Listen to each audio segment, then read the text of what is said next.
Welcome back, everybody. My name's Token D Rock here with another video. I hope all of you are having a wonderful day.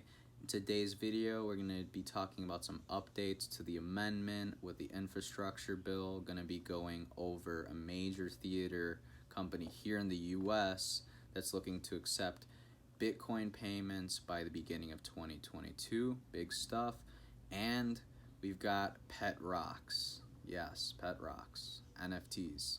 Stay tuned. First things first, got to take a look at the market. Bitcoin is oscillating just around 45K right now. It went to a high of around like 47K not too long ago. Ethereum's holding strong above 3K after the EIP 1559 rolled out just this past week. Overall, the crypto market is looking pretty good. So the first article that we're going over today has to pertain to the infrastructure bill that we briefly went over in last week's video.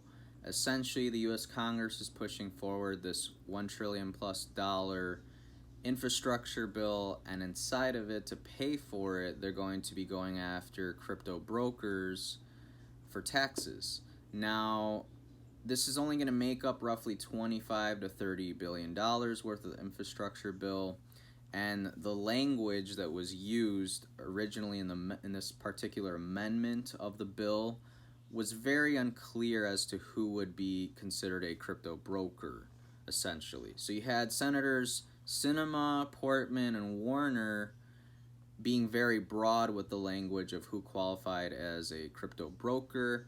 Meanwhile, Wyden, Loomis, and Toomey pushed back and essentially said, hey, you guys got to stop with this broad language, because depending on interpretation, by the judge, by whoever, it may hurt some states in the long run, because certain states have incentives in place to attract crypto innovation, to attract Bitcoin miners that are moving out from China and other countries of the world. And essentially it's going to kill those states' economies to a certain extent. And by and large, this is going to drive crypto innovation out of the states and into other countries, which is going to mean less revenue, less taxes for the US government to collect from these crypto brokers. Well, it seems to be that past few days, these 6 senators have actually reached a compromise of sorts. And just yesterday, they were looking to put forth this compromise amendment that they agreed upon, that would essentially provide clarity for what defines a crypto broker. Now, this compromise amendment that they put forth yesterday, it didn't go through because they had to have a unanimous agreement. So if one person stepped out of line, one person disagreed, it wouldn't go through. Well, that happened. Alabama Senator Richard Shelby objected when Carper did not agree to add Shelby's own unrelated amendment to the bill, a proposal which would add $50 billion in defense funding. Like, the U.S. military really needs more money. Like, come on. It doesn't need more funding. Let's be real here. In just 2 words, I object. The Alabama lawmaker seems to have single-handedly stopped the crypto amendment from being incorporated into the bill before a final vote.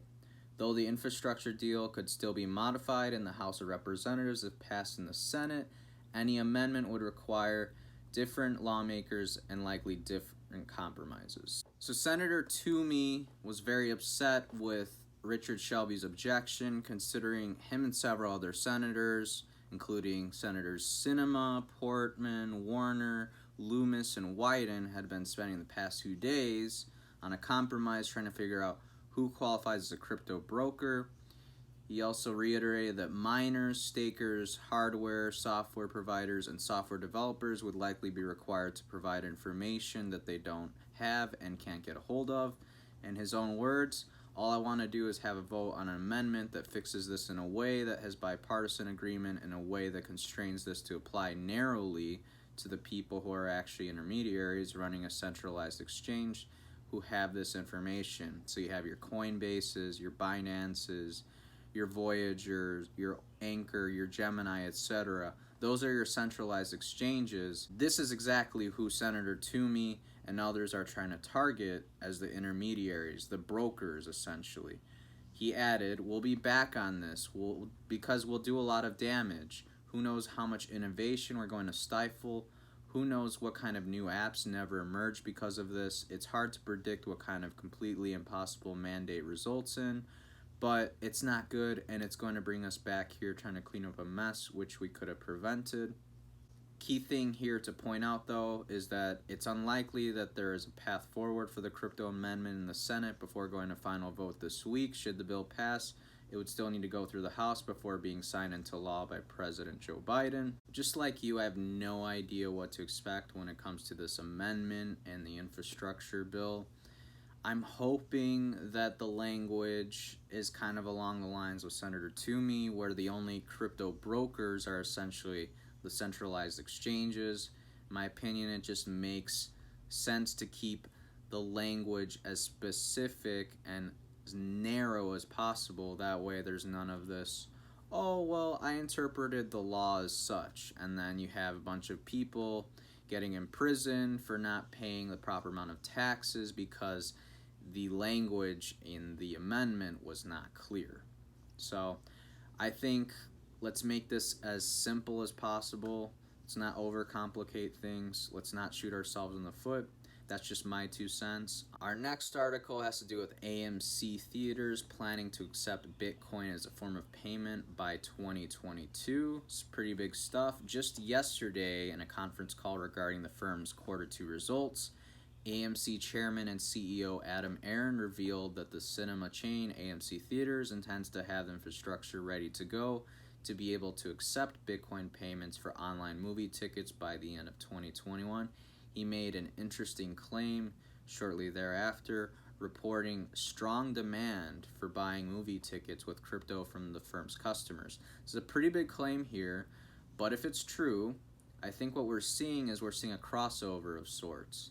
We're seeing some of the people that are buying AMC, GME stocks, the meme stocks. Some of those same people are buying Bitcoin and crypto because they're seeing the writing on the wall. Hey, you know what? Maybe these meme stocks aren't as safe as I think they are. Yes, apes strong together, but hey, maybe these aren't as safe as I thought. So maybe I should put my money into an actual hedge against inflation like Bitcoin and crypto.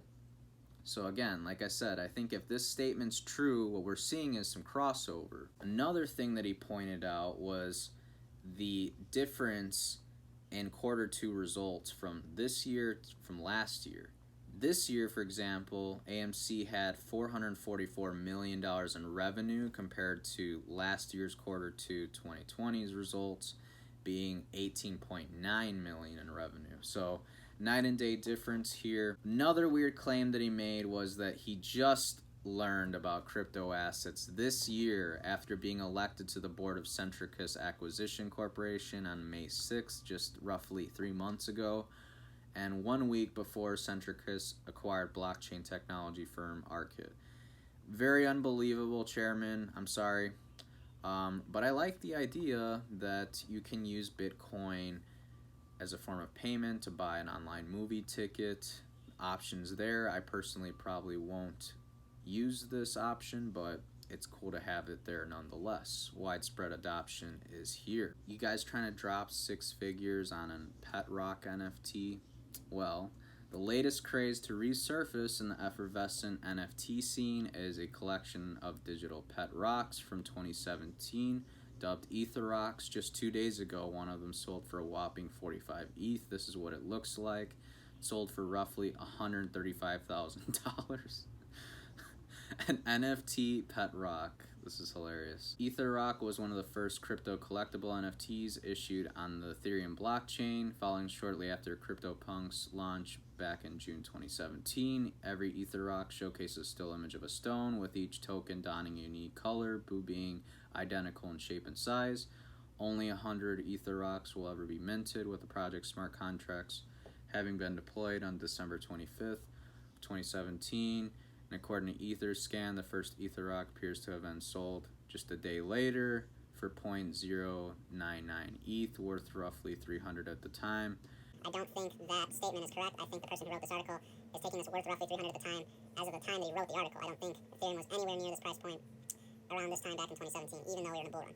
Etherscan shows that only about 20 more rocks were sold in the first 3 years of the game's existence, fetching prices between 0.1 and 0.36 ETH. And with each of the 100 Ether rocks having sold off, many of the tokens have been put up for resale on popular NFT marketplaces. Secondary prices range from 31 ETH, roughly $96,000, up to a staggering 626,262 Ethereum, roughly 1.9 billion US dollars. Co-founder and CEO of On-Chain Capital, Ran Neuner, tweeted that the NFTs comprise the ultimate store of value and inflation hedge on August 10th. In his own words, there are 7 billion people in the world, 21 million Bitcoin, but only 100 rocks in the world. Can you imagine what happens when institutional money starts flowing into rocks? It's a matter of time until a rocks ETF is approved. I mean, I can't tell if he's being 100% serious or if he's trolling, but he makes a valid point. I mean, these freaking pet rock NFTs are selling for hundreds of thousands of dollars in Ethereum. Like, how bonkers is this? Is this rock gonna be worth like $5 billion one day? Like, are you serious? But hey, again, widespread adoption is coming, you guys. It's just a matter of time. That about does it for today's video, everyone. If you enjoyed the video and learned something new, please smash that like button and subscribe to the channel. We'd really appreciate it. Got some links down below for you to check out, so please do so. Earn some passive income on the crypto you're hodling long term with BlockFi and Celsius. Get trading today over on Binance US. Stay up to date with crypto prices via CoinMarketCap. Stay up to date with your favorite altcoin events via CoinMarketCal. Follow us over on Facebook for occasional callouts and things of that nature. And until next time, everyone, I hope all of you have a wonderful day. Take care. Bye.